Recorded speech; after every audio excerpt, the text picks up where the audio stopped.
እኔ እንደው ቃቁን መጠየቅ የምፈልገው በትዳር ውስጥ ምን ያክል ጊዜ ነው ይቅር ማለት ያለብን? ገደቡ እስከምን ድረስ ነው? እስከምን ድረስ ነው የምንሸከመው? አይኖ መንፈሳዊ አስተምሮት የሚለን አለ 7 ጊዜ ያለ ይቀጥላል። የሷ ጫፍ የላትም ድንበርም የለውም።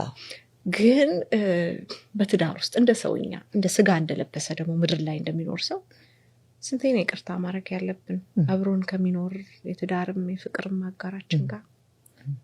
መጀመሪያው ጥያቄ ሆነ።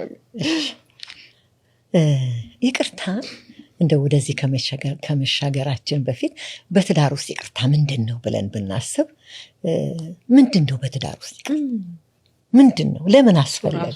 ለምን አስፈለገ? በጣም ይገርምሻል። አንድ የታወቁ ሰው ቢሊ ግርሃም ይባላሉ።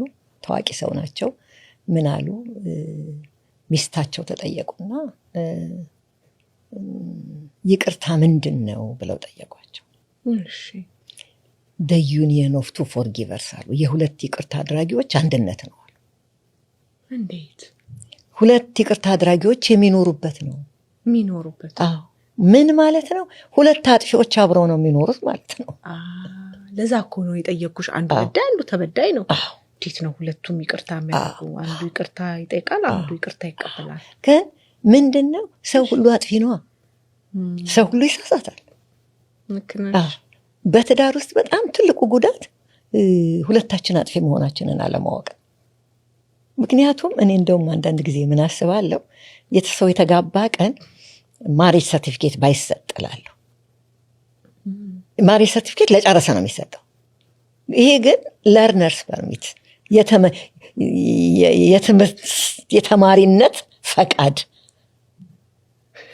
ቢሆን ለተማሪ ነው። ለእኔ ከዚህ በፊትም እንዳልኩሽ ትዳር ትምህርት ቤት ነው።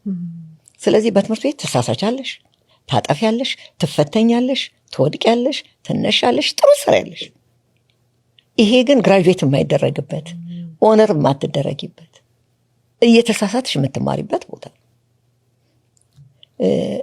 አንዳንድ ጊዜ እንዴት እንሆናለን መሰለሽ?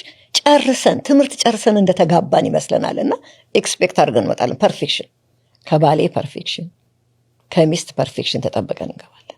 ያን ጊዜ ጥበቃችን አለቀ፣ ያበላሸዋል። ያው ትልቁ የሚጎዳን በኋላ እንመጣበታለን፣ ኤክስፔክቴሽን ነው።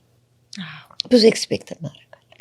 ስለዚህ ትዳር የሁለት ይቅርታ አድራጊዎች የሁለት ስህተተኞች አንድነት ነው።